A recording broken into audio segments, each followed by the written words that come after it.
Okay, hi. On behalf of the Agile Coaching Group, my name is David Harned. I'm the Vice President of the Enterprise PMO for a company called Monotype. I'm going to be talking about a more agile enterprise today. I've been in the project management and Agile space for many years. I'm a motivated and inspired leader of Agile thinkers. I love to motivate people to think in Agile ways, using methods like Scrum, Kanban, Scrum at Scale, as well as hybrid approaches. You know, for every situation is unique. So I'm going to be talking to you today about some of the transformation activities that have happened at the organization that I work at. So taking a look at the agenda, first I'm going to give you some background on me, some background on Monotype, which is the organization that we'll be talking about today. It's a case study on Monotype. We'll talk about transformation and what it is and why it's important. And we'll talk about a transformation office and what that means and why you need one. We'll talk about culture. Culture is a very significant aspect of transformation. And then we'll talk about critical elements of transformation and how it relates to Agile.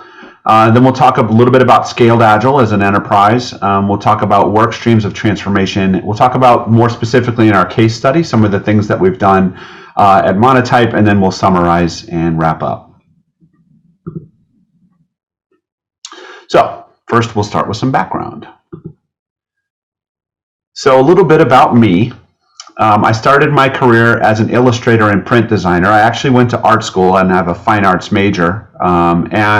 As soon as I graduated from school, I went right into graphic design, started writing code to bring those designs to life and build websites.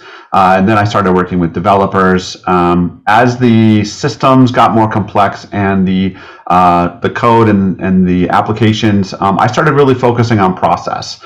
My development team they were very, very talented people. And so that allowed me to make sure that they continued to work at their maximum velocity.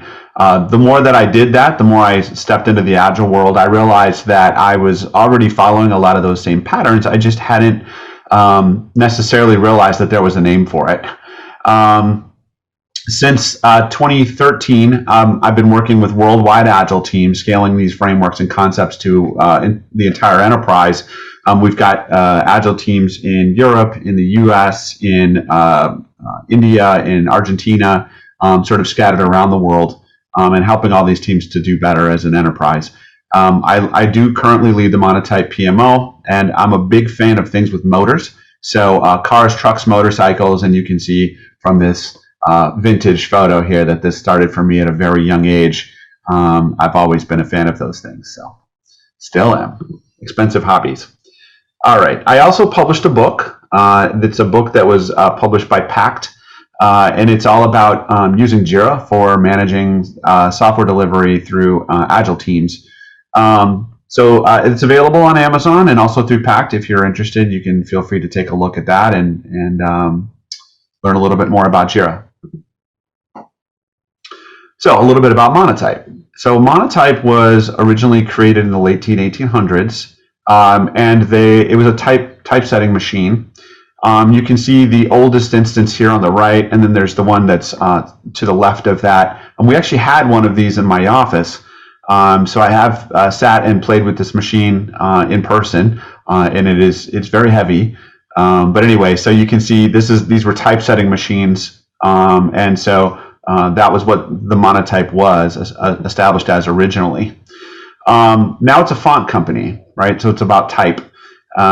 And Monotype has over 10,000 fonts in their collections. Things like Helvetica, Univers, Frutiger, Times New Roman, Gill Sans, Arial, lots and lots of fonts that you use all the time. It was founded in 1887 based on the machines that we talked about. And in the 1980s, when all of the design work started going to desktop publishing, that's really where Monotype transformed its products into digital form and started seeing more of the typefaces or the fonts that you know today. We went public in 2007 under the stock symbol Type, which was pretty fun and clever. But then in 2019, we were actually taken off the market, purchased by a company named HGGC, and that's really what initiated our transformation.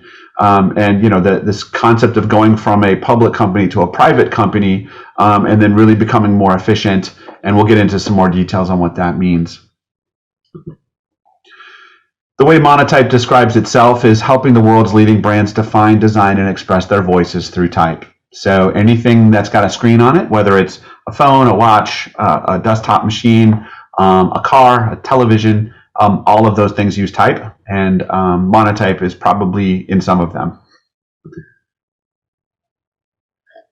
All right, so let's talk about transformation now.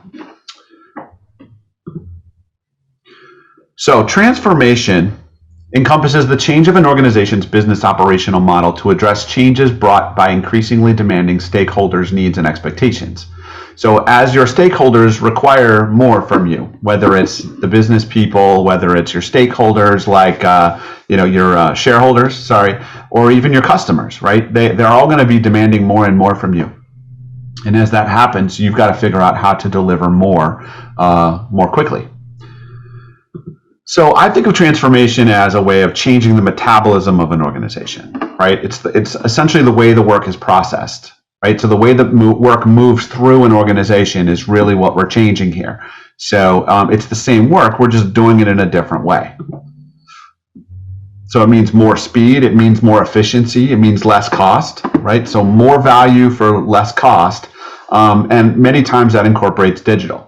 Right, so you hear the term digital transformation, and I'm using those two things kind of interchangeably, right? Agile transformation, digital transformation, and transformation are all similar. Many times the solutions, especially in software companies, are highly digital. So why do we need to do it? Why transform at all? Why don't we just keep doing things the way that we've always done it? Well, it's really because people are trying to steal things from you, right? They're stealing your customers, your competitors are. They're stealing your employees, right? It's harder than ever to keep employees now because especially with everyone working remote and being hybrid, now you can work from anywhere. So now people are recruiting people from anywhere all around the world. And then they're also trying to steal your revenue, right? So they're going to take the money. If you can't please your customers and earn that business, then someone else is ready to take it from you. So it means that you need to keep your customers happier than your competitors are going to. You need to keep your people happy, right? That means your culture, your tools, your processes, the things that people are experiencing as an employee in your organization. They need to be happy. And you need to be delivering more value faster than your competition, right? So smaller, nimble organizations can move very quickly, and you need to be able to do the same. Because the way that we work is changing, right? So we saw it in 2020. A lot of people went remote very, very quickly. The whole world changed inside of a couple of weeks, and everything changed. And yet we still needed to be productive. We still needed to generate revenue. Many companies didn't survive these changes, and some thrived, right? But the world itself is changing. So we need to be ready for that. Here's just a quick snapshot of some articles from Forbes. You can see here, when digital transformation is the only way, the day digital transformation became mandatory, is COVID-19 forcing your digital transformation, that kind of thing. So it's really something that is a very hot topic regarding business news. You can see that here. And then I've got some other articles here from Harvard Business Review. You can see the same thing here. Digital transformation is about the talent, not the technology.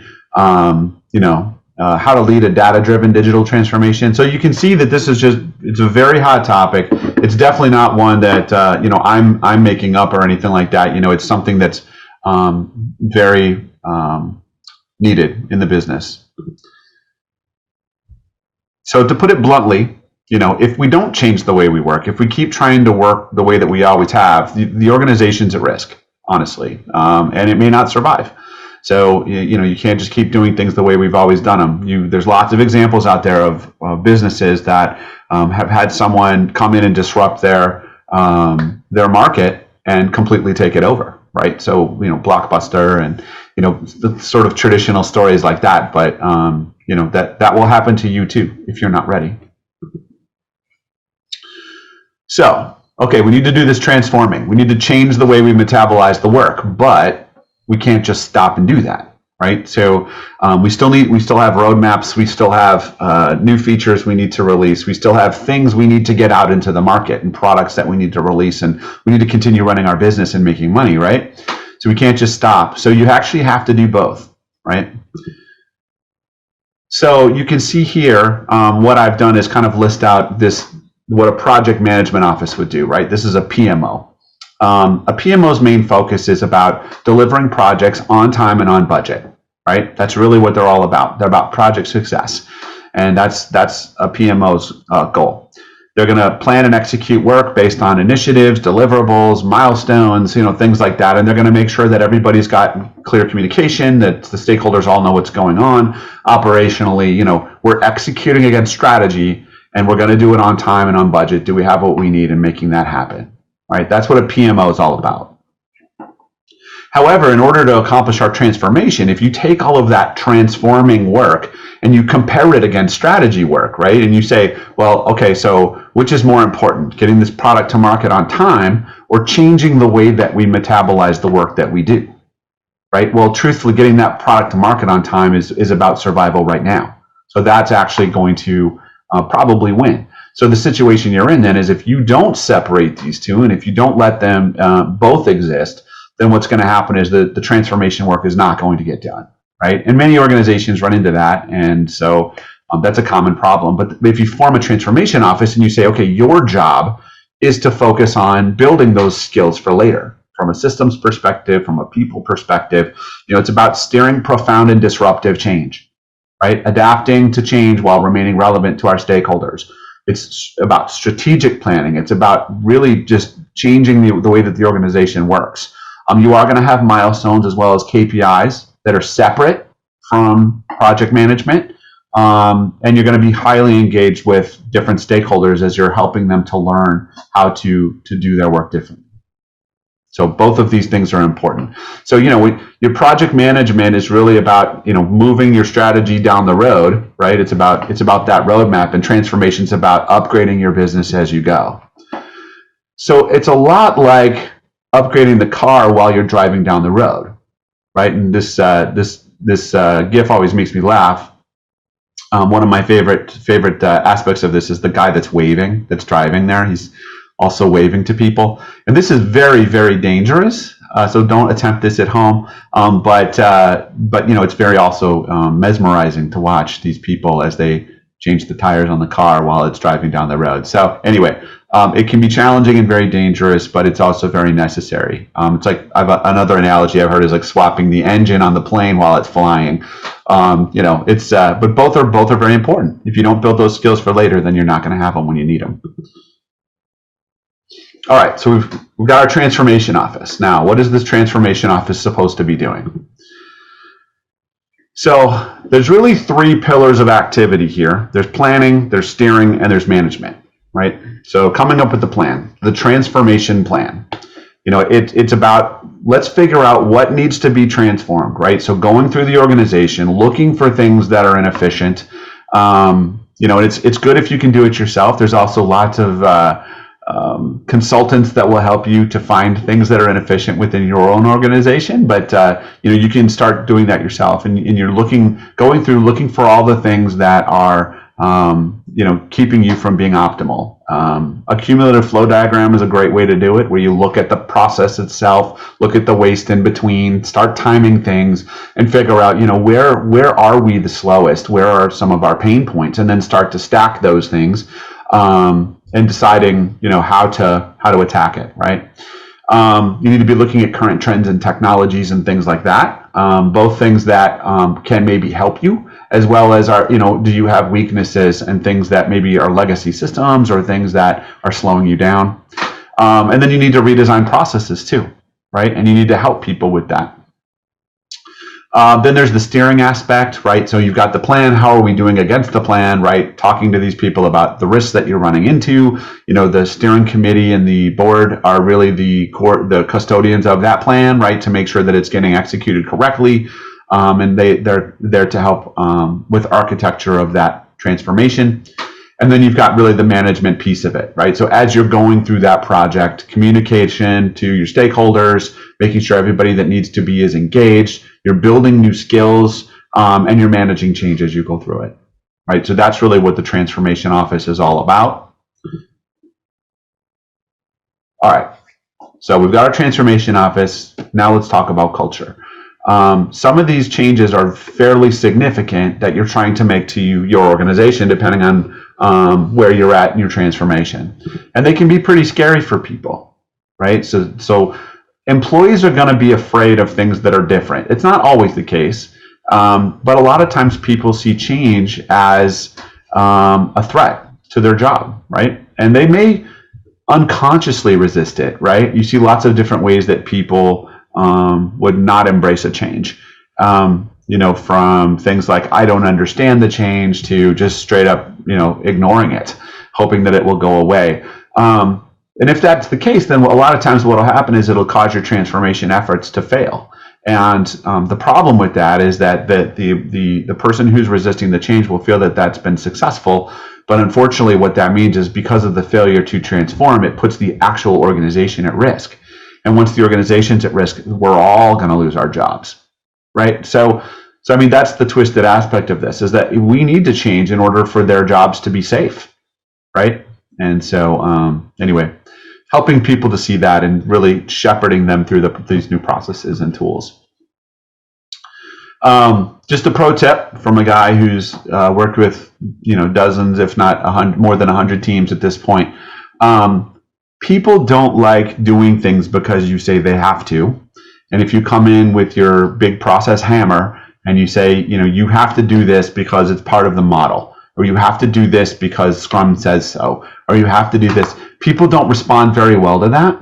What you really need to do is show them tangible value. So the faster you can show them the benefits of why you're doing what you're doing, you don't have to call it a daily Scrum. You don't have to call it a retrospective. You just have to incorporate those things into your model and into your people's time and lives so that they can get the benefits of it, no matter what you call it. So a lot of times incorporating these ideas, and then later coming back and say, oh, and by the way, check out this model. Look, you're doing all the stuff that's in here already. So you're already doing this model, and you've already seen the benefit of it, right? So along those lines, Agile teams are fairly easy to transform. In some ways, they already have, right? And so they're also very willing to accept change. It's part of the models that they already follow, right? So they're already iterative, they're already adapting, they're already consuming priority. Like it's really not difficult to have those Agile teams change, but the teams that aren't Agile, they're going to be a lot more challenging, right? And so usually what you'll see is that you can get leadership involved, the management, the senior management, the C-level, the executives. We can get them on board because they need the organization to run better. And you can get the teams on board because the teams love being more productive. But it's that sort of frozen middle, right? It's the first level managers, the second level, the middle managers that can be very challenging to convert in a transformation. So this was one of the responses from the 14th annual State of Agile report, and it's from 2020. So there'll be a new one this year, and it'll be the 15th annual. It's a great report. If you haven't seen it, you should go check it out. I think it's stateofagile.com or something like that. But anyway, go look at that. The reason I show you this one is because you can see here, this is about culture, right? And it's about what are people running into that's keeping them from agility, right? And you can see that the top responses here: general organization resistance to change, not enough leadership participation, inconsistent processes and practices across teams, organizational culture at odds with Agile values. These are all cultural issues. And these are the top 4. I mean, heck, you could even keep moving down the list here. Inadequate management support, that kind of thing. Like that's also culturally, or at least could be. So culture is going to be a real challenge for you as you're starting to incorporate these ideas. And so keeping that in mind and being ready. Let's talk a little bit more about some of the things that you can do to help battle culture, right? Hopefully you've got soft skills that you can navigate this pretty well. So keep the faith, right? Transformation requires people to get it wrong. You got to fail fast. You got to try something. It's not going to work. Adapt, try again, right? But it means that progress might feel slow at first. But be sure that what you're doing is the correct thing, and you're going to need to keep pushing, right? You're going to need to do it. This needs to happen. So this isn't really optional. So just get started. The sooner the better. And it's going to feel a little bit uncomfortable, but that's okay. But you need to do it. So keep pressing on it, keep pushing on it. It's something that needs to happen. There are tons of gaps in an organization, right? So there's lots of inefficiencies. Find the ones that are most painful, complex, which means they're the most valuable, and address those first, right? We want to show tangible value as quickly as we can, because that will be our momentum. That will build the momentum for the transformation. Investing in your people, right? People are key to transformation. It's not going to be something you can just drive from a systems perspective. Now you're going to probably need some new skills that you don't have. So you're going to have to find those new skills and potentially bring in some new people to help you. But it also means that you're going to have those people interact with your more mature teams, the people that are really experts in your business. So our SMEs, as we call them, right? Subject matter experts. These are the people that are going to have to work with these new people, and they're going to have to get on board too. So, don't let the process overrun the people. Like, the people are really, really critical. So you need the right people to make this happen. So focus on that. Celebrate the learning, right? Fail fast, learn fast. Get your leaders on board. They're going to need to lead by example. And when you see wins, point them out, right? Make sure that they're obvious. Make sure everybody can see, hey, nice job on that. Hey, everybody, look at what a great job this team did, right? That way you can demonstrate where you are in this journey and how far you've come, right? Sometimes you have to remind people where they've been so that they can see the transformation happening. Make sure you have a clear vision, right? Now, it's a journey, and you can sort of figure out where in the journey is the end point, right? Because the journey can go on forever. It does. But so what does success look like for us? Make sure that you're very clear on what those measures are that you're trying to get to, whether it's cycle time or revenue or customer, number of customers or share in the market, or, your NPS score or whatever you want it to be. Make sure you understand what those success measures look like, so that you know where you are, right? You are here in the journey is really important to be able to articulate. Okay, so that's culture. Now let's talk about the critical elements of transformation. What's going to be the best ways to make your transformation happen? And I've got 4 of them here. I think these are the 4 that sort of resonate with me. First of all, people. We talked earlier about the people. Making sure that you have the right people, making sure that your people are engaged and excited and into what they're doing. You need to make sure you're focusing on your employees. You need to make sure that there's goals, right? So if my employees are this happy, I need for them to be this happy.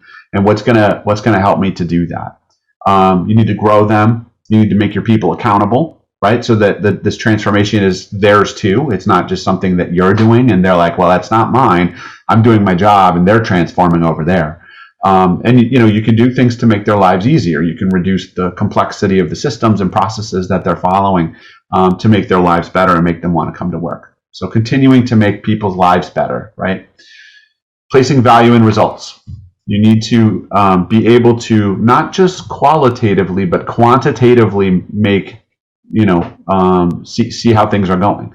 So if you don't have metrics and data in your world, you need to get them, so that you're not guessing. So it's not an opinion. It's not somebody's interpretation of what's going on, that you're actually looking at data, and you're making decisions based on that data.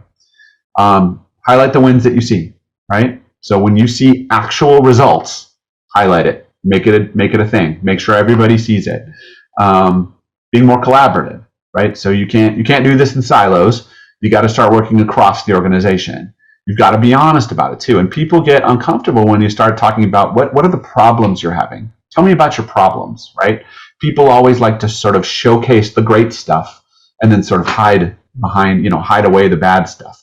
So you need to sort of like flip that just a little bit, be more humble, bring the problems. The problems are where we're going to make the most difference. So help me with that, You also want to check in more frequently. So shorter and frequent check-ins, anywhere you can, right? If you can take a 2-week, an hour-long meeting that happens every 2 weeks, and you can have it happen every week for a half hour, that's better. If you can do it twice a week for 15 minutes, that's even better, right? So you just want to be checking in, constantly looking for problems. If a problem's, you don't want to wait 2 weeks to find out there's an issue.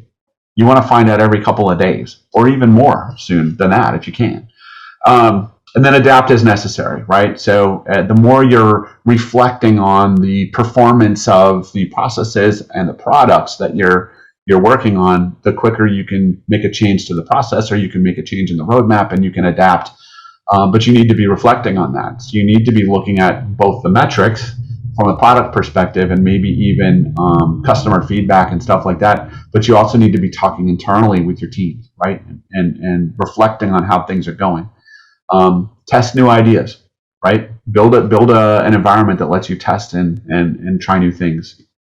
Okay, so people, results, collaborative, being more collaborative, and then adaptation. So you may have already put this together, but the Agile values, right, from the manifesto that we're all aware of, they really mirror these same ideas, right? So individuals and interactions over processes and tools, right? Working software, or something that is done, something that actually is working as intended, over documentation, collaboration over contract negotiation, right? And then responding to change over following a plan. So being willing to accept those changes in, and iteratively adapting to address those. So you can see that the Agile values actually sync up very nicely with the things that are important in transformation. Again, this is one of my sort of like takeaways, one of my own little learnings. A lot of times you're going to encounter resistance from people that are saying things like, well, the reason we can't do it is because of blah, right? Or I can't do that until I do this, right? And so a lot of times people will try and sort of boil the ocean, right? I can't do anything because I can't do all of it. And that's actually it's just not true. Usually what happens is you start digging in and you realize there are things you can do right now. Even if it's not everything, there's something you can do to step in that direction, right? It's a lot like sometimes cleaning your house might feel overwhelming, but you can start, right? You can pick up the toys over there, or you can, clean this room today, and you're already moving in that direction now, even if it's not done. So, I always say, everybody says on error, stop, right? As soon as I run into a problem, stop. Don't do that. Just on error, just keep going. Find the next thing, right? Start working on the next thing. So on error, resume next is something I say a lot. Okay, so you've got, all the momentum now. Things are all running. Let's talk a little bit about scaled Agile ideas, and how you might be able to make your organization more Agile itself. There are a bunch of different models out there, not a bunch, I guess half dozen or so, that you can look at to help with scaling Agile ideas through your organization. I find that there's really two sort of thought patterns here that you need to be thinking about, right? So one is how do we find problems in our organization very fast and then react to them, right? So identifying and resolving impediments very quickly. Frequent check-ins. Right? We talked about that before, shorter, more frequent check-ins. This culture of autonomy, right? Enabling your people, having them be accountable for the work that they do. By giving people context and pushing those decisions as far down into the organization as you can, you're removing management as a bottleneck, which is great. But you're also taking the decision and you're pushing it to the people who are more clear as to what the what the right decision to make is, because they're the ones doing that work. An inspection of the iterations, right? It allows for you to make adjustments as you go, right? So you really need to be inspecting as you go, looking for problems. So identifying and resolving problems fast. So problems is kind of that left side. On the right side here, this is about prioritization. It's making sure that everybody's working on the most important stuff, right? And that means from strategy all the way down to the work people are doing every day, right? So that all needs to be aligned on the most important stuff. So that means you need to organizationally have clear priorities, that the groups or the silos within your organization have to have clear priority, and that the teams that are doing that work also have to be derived from that organizational priority. So everybody's focused on the most important thing for the organization. Again, frequent check-ins, right? So there's this concept of dark work. If you haven't heard the word before, the idea there is that it's activity that people are doing that has little to no value, right? And sometimes, and usually it's hidden, like you don't really see it. So so identifying that stuff is fantastic. So the more frequently you're meeting, the more you're talking about how is progress going against this number one priority. And if progress isn't moving fast enough, now you can start peeling back the layers of the onion. You figure out what are they working on. It might be that the work that people are doing is really important and just invisible, right? In which case then it also needs to be part of the prioritization, right? Because it is important and it is critical, the work that they're doing. Or they're working on something that doesn't matter, and they need to be released from that. Like stop doing that work because that work doesn't matter, and we don't need to do that work anymore, right? So you need to be having those kinds of discussions. And again, inspecting to make sure everything's going okay. If it's not, then let's adjust the roadmap and let's change the priority and let's react to that. So prioritized activities. So on the left, we're finding problems, and on the right, we're making sure everyone's working on the right stuff. Right. So the model that we use where I am is Scrum at Scale, and it was created by one of the founders of Scrum, Jeff Sutherland, and it's a scaled Scrum model. I'm not going to go too deeply into it. You can feel free to go to scrumatscale.com and check it out if you want. But what I wanted to show you is that on the left side of this model, right, it's all about trying to identify and resolve impediments quickly. From team level, having can we fix our problems? If not, escalate. They call it a Scrum of Scrums. If the Scrum of Scrums can't fix it, escalate, right, to our executive action team. If the executive action team can't fix it, it can't be fixed, because those are the people that are able to fix anything in the organization, right? Because they have the spending power and the ability to reorganize and whatever. So anyway, that whole left side is really about finding problems and fixing them quickly. Now the right side is the product owner piece. That's really about, is everybody focused on the right work? Are we all focused on the right activities, right? So are we taking that strategic vision? Are we breaking that down into a backlog for the organization? Are we breaking that down into a backlog for the teams? And are we doing that in an iterative fashion so that if the strategy needs to change, that then gets disseminated through the organization effectively, and all the teams are changing direction in an iterative way, right? So again, those two sort of thought patterns.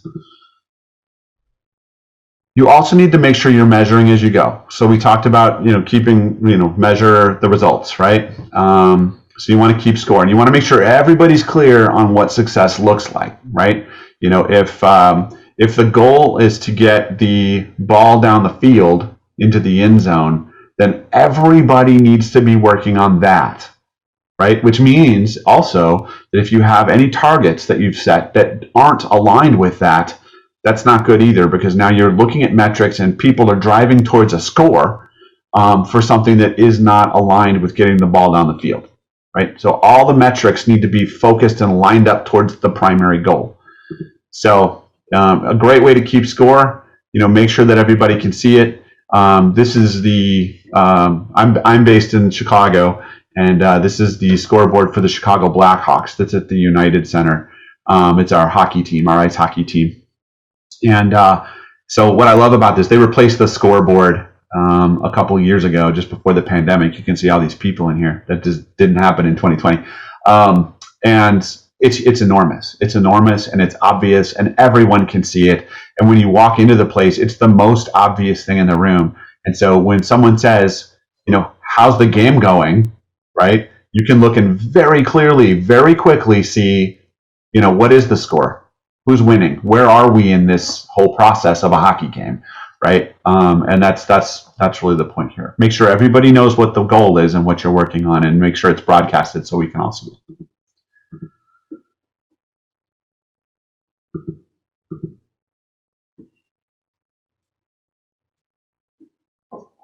Okay, next we're going to talk about work streams.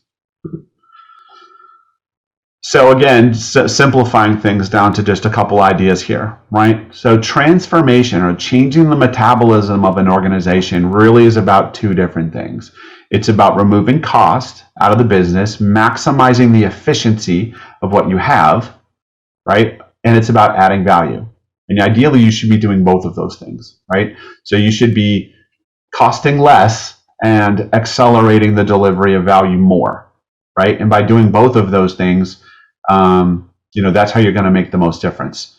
It actually reminds me of race cars in a way, right? It's like race cars, you can add more power to a race car. You can add more value to a race car. But another way to accomplish a very, very powerful and challenging, kind of race is to remove weight, right? So you can make a car faster by removing weight, but you can also make a car faster by adding power, right? And so thinking about those things, how do we remove the cost? How do we remove some weight, but also add value, add more power to the organization, right? So some ways to remove cost, thing like let's embrace some technology, right? So especially we all went home, hybrid workforce, tools that are collaborative tools like Slack, like Teams, like, these kinds of tools like Zoom. These are all ways to embrace technology to help us be more effective. Outsourcing your work. Do we need to have that talent in-house, or is this something we can outsource? If we're going to outsource, can we leverage freelance networks and things like that allow us to source talent from other areas of the world that are maybe less expensive? Things like that, shopping around, right? Comparing the price from this tool to this tool. If you have a procurement group, that's what they're spending their time doing, is shopping around. Telecommuting, right? If we don't have everybody in an office, do we even need the office, right? I mean, those kinds of ideas. Don't ever pay your bills late. Just don't do that. That's a sloppy way to run up more cost, and you don't need to do that. Just pay them on time or early. Identifying those inefficiencies, looking for problems with process, looking for things that are costing people time, and time is money, right? Canceling things you don't use. You'd be surprised how many things just keep getting paid even though we're not using them anymore. You should be watching those costs just like you'd watch your personal finances, to make sure that nothing is running against your credit cards that you don't use. Going green. Sometimes being more environmentally friendly can help as well. Adding value. So, here's some ideas to add value. Simplify what you're doing. Simplify your products. Simplify your business itself, right? If people understand more clearly what your products are, maybe it's going to be less complex to sell them. That should make it happen faster. Streamlining your marketing message kind of ties nicely to that. It's easier to promote something or market something that's easy for people to understand. Prioritizing your activities, right? Sometimes the least important stuff, it's just never going to get done, but maybe that's okay, right? Maybe it's at the bottom of the list for a reason. So let it sit down there. Let it not get done. Work on the things that really are going to move the needle. Reducing work in progress. So if you're working on 200 things, maybe cut it in half, right? As an organization, let's do 100 projects instead of 200. Let's get that value out the door faster and reduce the amount of things we're all doing, so we're not moving like a glacier. Now we're going to move just a little bit quicker than that. So that culture of autonomy, we talked about getting context down to the people that are making the decisions so that they can move faster. They can solve their own problems instead of having to always ask for help. Defining success clearly, right? If you've got people that are going for a goal that's different than the goal they should be going for, that's going to slow you down. So making sure that success is clear. Being a trusted advisor in your industry, if you've got the number one space in your market, that's a good thing. That's going to reduce your marketing. That's going to reduce, lots of different costs as well. And getting your supporters to refer you, or, getting people to recommend you, is a great way to get free marketing as well. Okay, so we remember we talked about Monotype as far as a case study, right? So taking all these concepts that we've talked about and maybe how we've applied them at Monotype. This old font company, right? Okay, so the organizational cadence has been sped up. So we, at the beginning of the pandemic, so this screenshot is from March 16th, 2020. Everybody went to Zoom, right? Everybody went home. Everybody was remote. And this is our CEO at our first company meeting after that happened. And I liked this screenshot because it was business as unusual, right? Like we still need to get our work done, but we're going to do it in a different way. And so this is an example of one of our company meetings.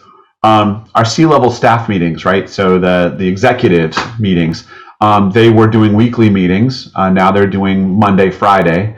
During some of the critical times, they were actually doing every day quickly, like a quick 15-minute connect. Now they're doing Monday, Fridays. Our quarterly ops reviews, right? They went to every 2 weeks. So now instead of, I mean, if you think about that for a second, we were doing what? Now we're doing 2 meetings a month. So now we're doing 6 meetings for every one that was there before.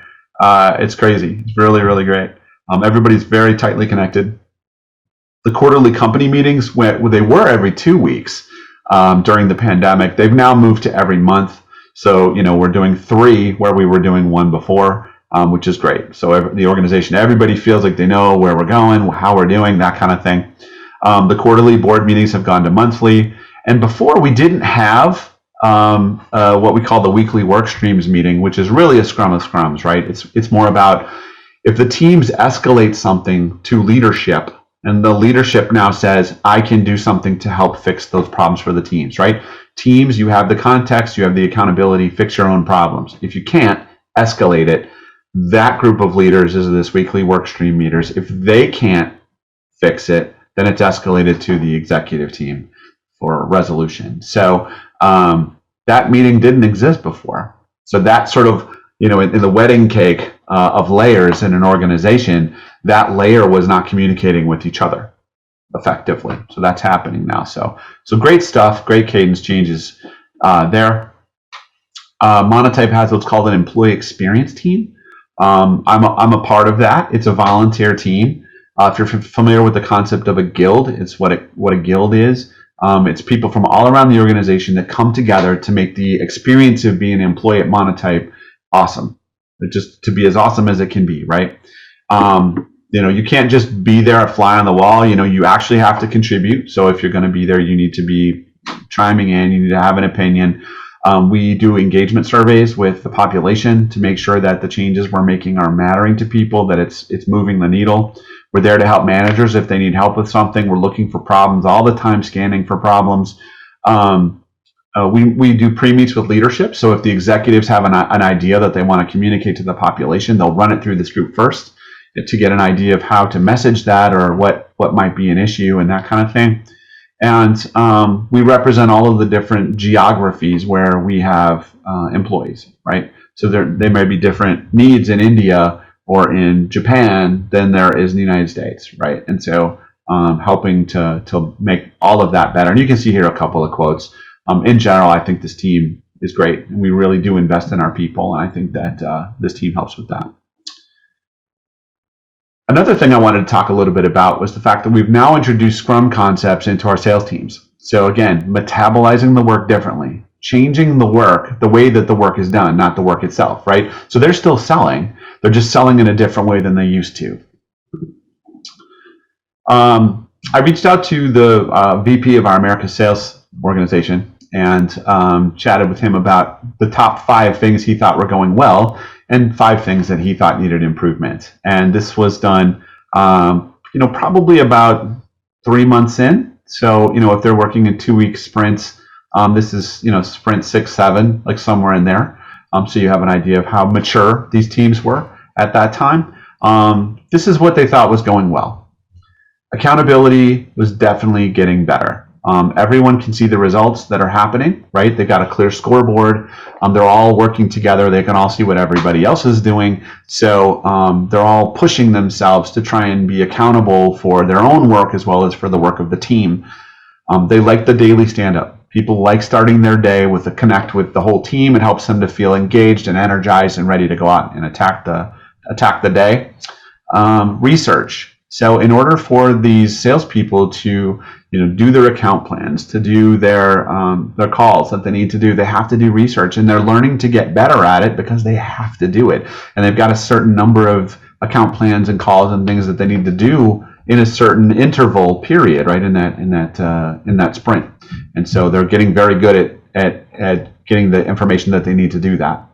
Same with planning, right? If you're looking at 2 weeks, I have a commitment that I need to accomplish within that 2 weeks. You're going to get better at planning your time, right? So that project management skills are stepping up, and then scaling what they're selling, right? So instead of just selling one little thing to this company and one little thing to that company, they're starting to be more holistic with what they're selling. So they're selling everything to everyone. And that was, as they're starting to sort of talk about it with each other in the groups, the dailies, and even looking in your sprint reviews, they're starting to, learn from one another. Oh, you know what? I could have sold this there, and I could have talked to them about this, and they're, so they're starting to see that benefit as well. So here's 5 things that are going well for the Scrum teams, sales Scrum teams. Some things that could be better. Okay, so here's 5 things that could improve, at least at that time that I talked to them. Time management. So it's hard to meet your commitments, right? And you've got to be good at managing your time. You got to do the things you need to do and stop doing some of the things you don't need to do in order to meet your commitments. So they still need to work on that.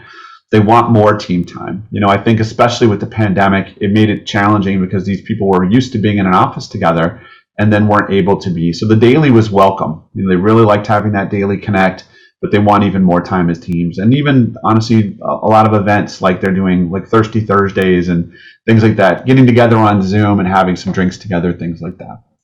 Prioritization. Prioritization is so critical, especially because you've got these huge accounts that are going to take you definitely more than 2 weeks to put together.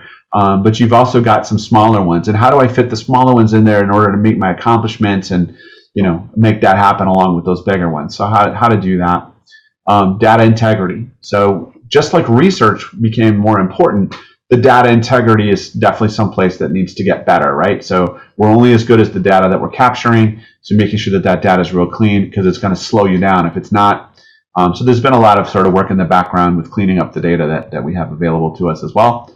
And with the improved transparency, we are seeing situations where there's opportunities to coach and help people be better at their job.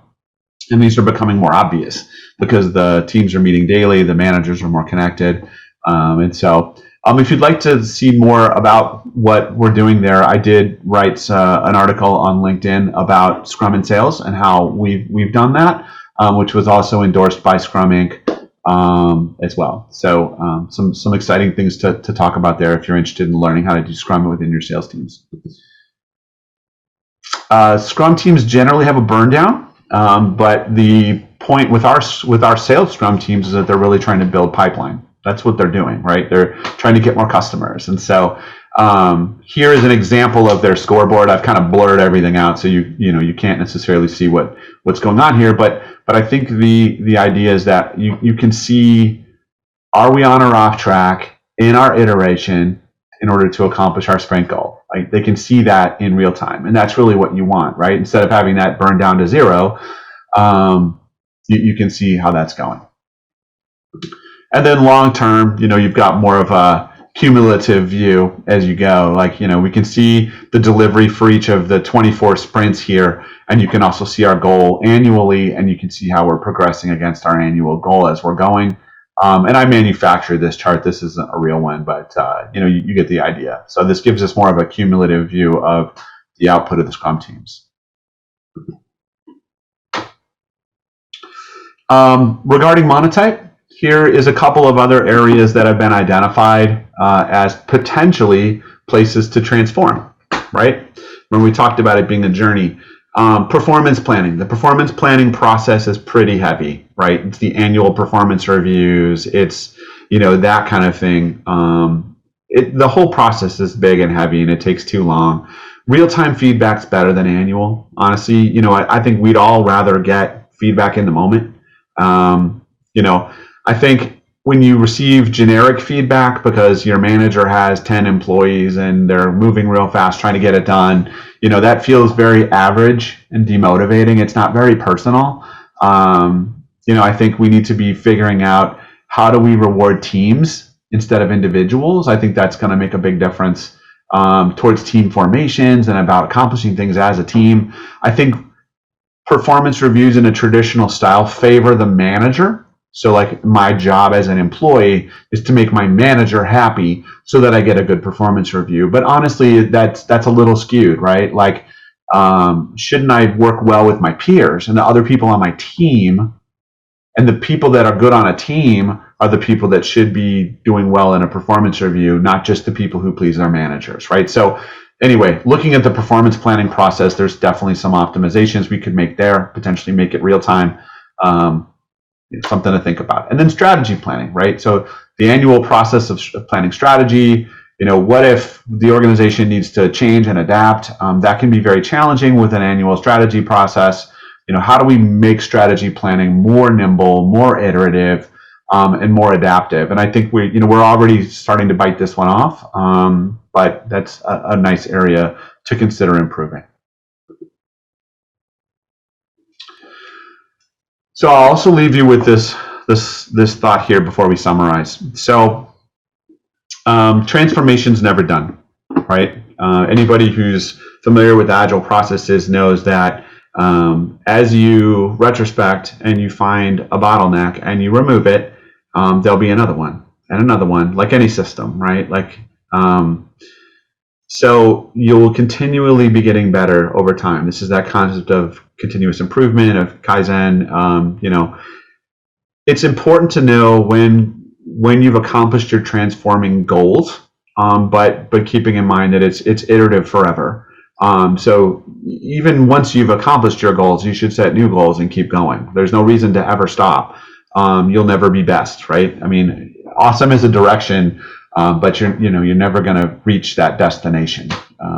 You might reach your targets, which is exactly what you should be doing, but there's always more that you can do. So, okay, so let's wrap it up. In summary, transformation doesn't change the work you do. It changes the way that you do it, right? It changes the way you metabolize the work that moves through your organization.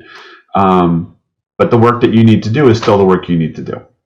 Transformation is necessary to ensure the survival of the organization. If you keep working in the ways you always have, then disruptive change will take you out. It will wipe you out. So if you want your organization to survive, you need to continue to get better at what you do. Transformation must be done while strategy continues to be executed. You can't put your transformation work in with your strategy work. It's not going to go very well because it's always going to get deprioritized. So the two have to be distinctly both happening. So you need to keep them separate and keep them both moving forward. You have to continue to do your strategy and to execute your strategy, and you have to transform. So culture is going to be a challenge. So culture will be a significant barrier. Get leadership buy-in, get some horsepower behind you and start showing those wins as soon as you can, because that's going to start to shift that culture. Agile concepts will definitely increase your chances of success. So keep those in mind. Think about what's a more agile way that we could be doing this. I mean, agile transformation, digital transformation, organizational transformation are all intertwined. And so be sure and be leveraging those agile concepts, even if you're not necessarily strictly following a particular model. Use those concepts anywhere that you can. Make sure there's a clear plan and that progress is visible, right? So you are here in the journey. Make sure everybody knows where they're at, and make sure that you're keeping score, right? So make sure to take measurements at the beginning so you can show the success at the end too. Inventory your opportunities. Prioritize to make the biggest impact quickly. The sooner you can show tangible value, the better. You're going to start getting people on your side. You're going to start moving the needle. You're going to start making a real difference. Transformation should reduce cost and add value, right? You want to be doing both. Remember the car analogy, right? You can add more power, but you should also remove weight.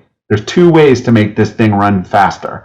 and they're both valid. Reduce cost and add value. Let's reduce the bottom line and we'll increase the top line, right? Transformation is never done, so you should always be focused on the next area, right? And be reassessing, always looking for something else, always looking for more, okay? And that's what I had for you today. So thank you for listening to me, and thank you for all of the great comments and things that I get on LinkedIn and everything else. It's one of my favorite topics, talking about these kinds of things. Here you can see some contact information for me on LinkedIn, email, Twitter, and even Instagram if you want to follow me there. So thanks again for the time today, and for to Agile Coaching Group for giving me an opportunity to talk. And good luck with your transformations. I hope that they go very well. Great. Thanks.